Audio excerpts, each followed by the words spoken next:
You're listening to This Week in America with Rick Bratton. Welcome back, everybody. Thank you for joining us This Week in America on live at this website at thisweekinamerica.us. Great to have you with us on the program today. Our guest on today's This Week in America says if you want to get noticed and be remembered, well, brand yourself. Each of us is born with a talent, a calling, something that makes us unique. Krista Clive-Smith is a nationally recognized expert in the fields of branding, organizing, and business. Her book, Get Noticed, Be Remembered, Creating a Personal Brand Strategy for Success, is a step-by-step guide of defining your individualism, remarkable insight into how professionals, entrepreneurs, students, even parents develop and control their own personal brands to influence the way others view them. Krista is a sought-after speaker, writer, entrepreneur, philanthropist, trainer, and consultant for business owners and high-performance brands in the U.S. and Canada. Named to the top 40 under 40 list of outstanding young business professionals. Now, her first company, Organized for Life, went on to become the first professional organizing franchise system in the world, the first employer in the industry. Now a real estate investor, serial entrepreneur, owning 5 companies, including her newest Clutch Branding, that's a personal branding agency. Krista Clive-Smith, author of Get Noticed, Be Remembered, Creating a Personal Brand Strategy for Success, is back with us on This Week in America. Krista, welcome back to the program. It's great to have you with us. Thank you so much for having me back. What a treat. It is a delight, and we both have sunshine today. The last time you had sunshine because you're in San Diego. We had snow because I'm in Indiana, but we both have sunshine that we can probably enjoy later on today. So it's great to have you with us. The first show we did with Krista is at the website thisweekinamerica.us, on iTunes, on YouTube, if you'd like to look that up. Let's start from the very basics here. What exactly is branding? People hear that thrown around a lot, and I'm not sure they know exactly what it is. What is branding? So I'm sure in a ranching capacity, most people feel like they've got a good grasp on what branding really is, where a ranch would take a symbol to denote their property. They would put it onto a branding iron, and they would sear it onto the hides of their cattle. So when a cow is at home and it crosses over the Texas gate and gets lost somewhere, in that instance, the brand becomes a property identifier so that people can actually find which rancher it belongs to and return it to its rightful owner. However, if you then imagine that same cow going to a state fair, for example, where now it's being paraded across the stage. Well, now that brand, that symbol, that mark goes on to stand for the entire set of ranching philosophies, quality control standards for the ranch. And it goes on to mean a whole lot more than just who it belongs to. And so that's the real premise behind branding from a marketing context is what is that idea, that mark, that you will sear into the minds of your audience that goes on to stand for the entire set of perceptions that people hold about who you are, your company, your product, or your service. Or who you are, as an individual. In the book, Get Noticed, Be Remembered, you talk about that, and some people would think, I'm just an individual. Why would I have to worry about branding? You say it's really important for most of us. For example, parents go through it of being branded as well. Right, because as a parent, I think, I know for myself anyways, as a parent, our job is to grow humans, right, into the best citizens of the world that we can possibly grow them into. And part of that means more than just being a human taxi, taking them to soccer practice, or in our case, gymnastics practice or gymnastics meets. Who you are as an individual, as their parent, matters. And if you read a lot of parenting books or go to courses or different things, we are students of the game of life, so we actively partake in all of that. You'll really start to see that it's not so much what you tell your kids, but how you show them by example. And personal branding just helps you to get clear about who you really are as a unique individual, what your gifts are that are distinct and different from every other person on the planet, and allow those to shine so that your entire life is in alignment with that. And how cool is it for a kid to grow up knowing who their parents really are instead of them just being this authoritarian figure? for them to know and understand their parents' gifts as it relates to business or communication or whatever it is. Personal branding begins and ends at home, and that's just the jumping off point to the rest of your life. And that really sends a powerful message to the kids, doesn't it?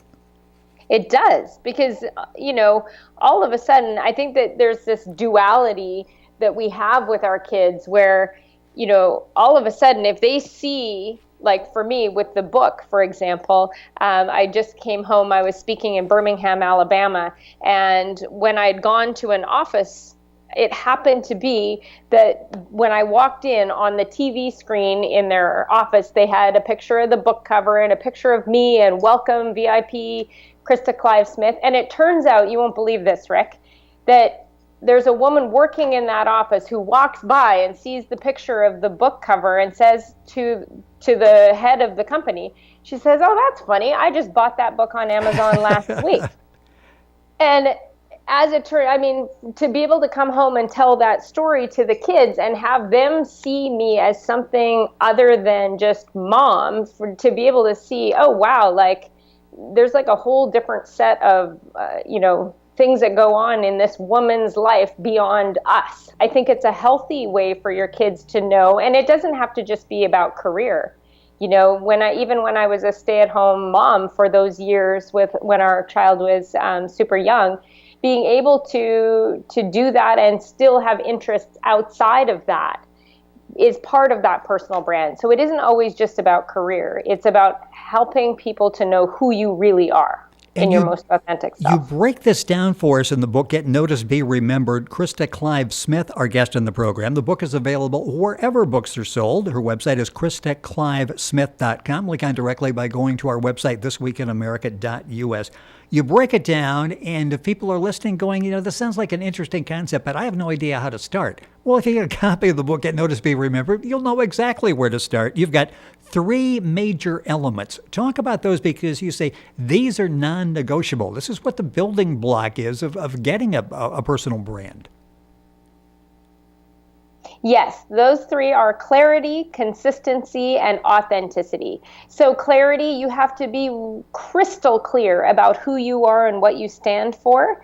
Then you need to be consistent in the application of that over and over and over again. That's how a great brand is built, is you are so consistent that people can begin to predict what's going to happen. Even when we think of character development on a show like Seinfeld back in the day, or current America's Got Talent with the judges, we know what to expect from Simon Cowell, don't we, before it ever even happens. So that is great personal branding, when they are so clear, so consistent. And then the authentic part, for Simon, it would take somebody pretty special to be able to keep up an act like that for a long period of time. Inevitably, you would be found out.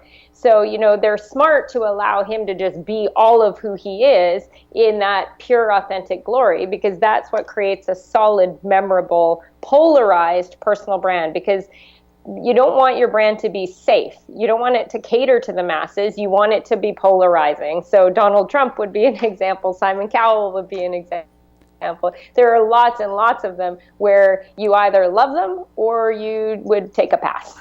As you're looking through it, and the 3 are clarity, consistency, and authenticity, as you're looking at explaining consistency, and this was a great example, you said you sort of approach it like you're franchising yourself as a human being. How would you go about doing that? That's a great example of what you do, how you present yourself, how you market yourself, how you brand yourself.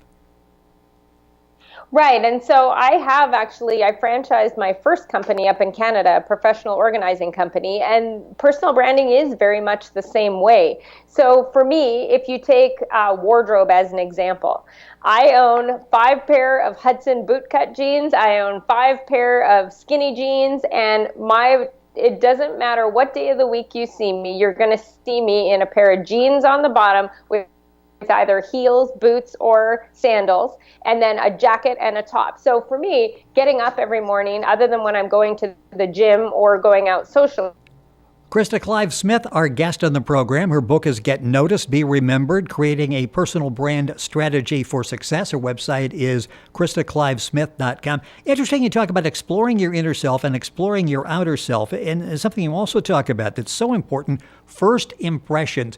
Talk about those, and it's interesting because you say in the book, and you realize we all do that, we're always checking out everybody. That first impression, we're giving them, from head to toe, we're looking them over, and then you stop and think, they're doing the same thing for us. So first impressions are very important.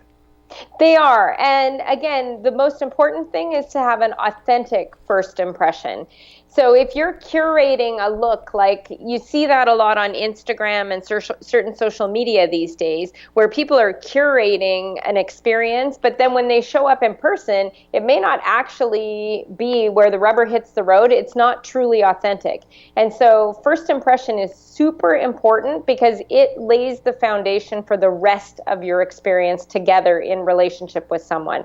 So if you come off as flighty in impression number one, that seed has been planted, and you will have to work so hard to try to get that to be removed from their belief system about who you are. And so even just how you present yourself visually, you want to have that same solid first impression, but that really is reflective. So if you are a little bit, if you're a contrarian and you like things done a little bit of a different way and you're into tattoos, well, the more that you let that shine, when people see you coming, they know exactly what to expect, instead of, creating this mystique and then having something kind of jarring that happens later, which we've seen in, the world of Tiger Woods presenting squeaky clean, but really what's going on the other side is something that is absolutely the opposite. And it's tough for the public to forgive you when your first impression is one thing and then who you turn out to be is something totally different. And there are so many components of the personal brand, who you are. The book we're talking about is Get Noticed, Be Remembered by Krista Clive-Smith. You mentioned with piercings and tattoos, that type of thing. That's one of those elements you may not give a lot of thought to.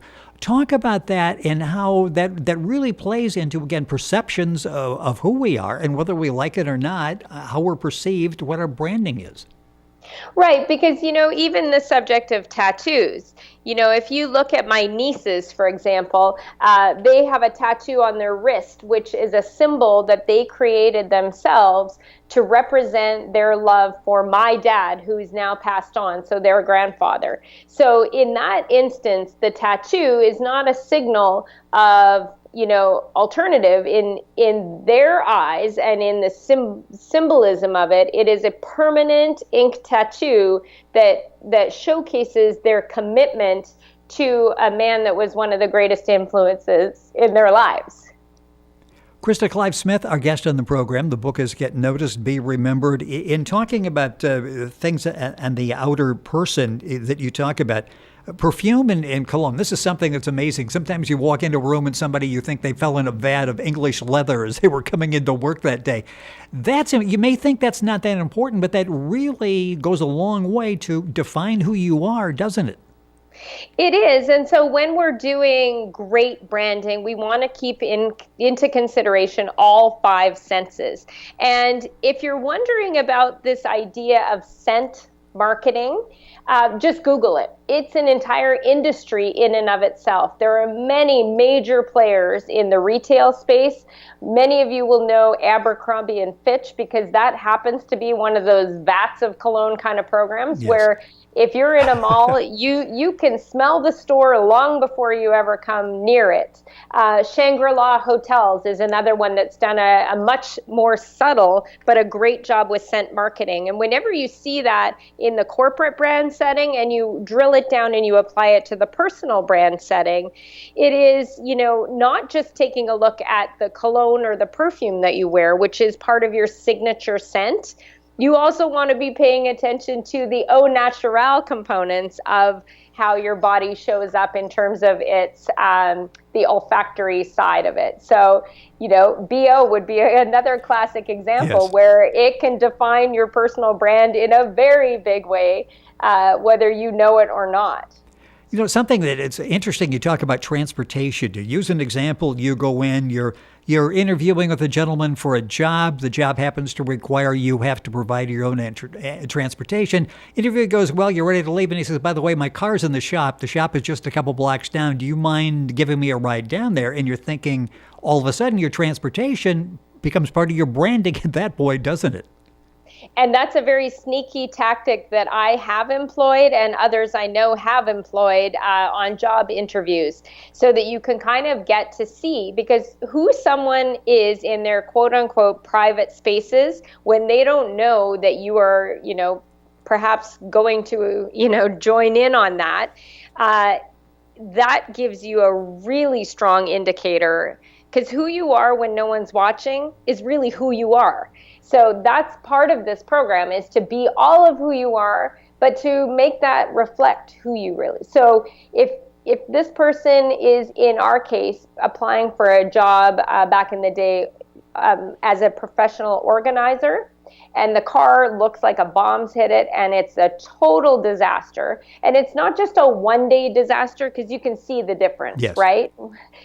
Then you know that, wow, okay, well, I could see that there might be some misalignment here with what we're looking for and what we're asking this person to not just do for a living, but who they are as a human being. A couple minutes left in the program. You've got a chapter talking about guilt by association, which is really interesting, and again, another way to look at this. Talk about that, and then social media, because who we are friends with on social media, I think, once again, enters into the branding aspect. It does. And so guilty by association just means, sometimes we are judged by the company that we keep. And so it is always a good idea to be taking a look around and looking at those relationships in your life and asking yourself, how many relationships in my sort of inner circle would be classified as toxic relationships, and how many would be classified as nurturing? And so, because if you look around and you're surrounded by toxic drama, people that just live in that space, well, by pattern recognition alone, if people take a look at that entire crowd and see that those are your people, they can't help but deduct that you would be just like that as well. If you conversely, are surrounded by philanthropic-minded, giving people who are really out to not necessarily just change the world, but to help and to be generous. And then the same thing holds true for that as well. You do sometimes get painted with the same brush just by nature of being a part of the group. So just being something to be mindful. These are all just food for thought for you to take an impartial look at your life and really see what goes on. And the same thing holds true when you asked about social media and looking through your news feed. What kind of news from your peers and the people you're connected to is filling up that news feed? Is it what you want? Is it reflective of your beliefs and who you are as a unique human on the planet? Because if it isn't, it's time to either hide them so that even when you yourself go on to social media, it can either fill your cup up, which then pays forward as you go off and out into the world, or it can become an energy vampire as you're watching what everyone's talking about, which then diminishes, your ability to go out in the world and be all of who you are as well. It's a fascinating book, a lot of great information there. Get noticed, be remembered, creating a personal brand strategy for success. Our guest on the program, Krista Clive-Smith, a brand and business innovator. Her website is KristaClivesmith.com. Book available at Amazon, wherever books are sold. Information, of course, at our website. And you can link on to our website and go directly to Krista's website, our website, thisweekinamerica.us. Krista, it is always a pleasure to have you on the program. Thank you so much for being with us on the show. Thank you so much for having me back. I look forward to continued. You're an amazing dance partner, Rick. Thank you for all that you do and all that you give to the world by being who you are in your personal brand. You're amazing, and I'm grateful for the opportunities to be with you. Well, you're most welcome, and I'm looking forward to part 3, and we'll do it again before we have snow on the ground here so we both can share sunshine on the program. Krista Clive-Smith, our guest This Week in America. We're online at thisweekinamerica.us, and we're back after these messages.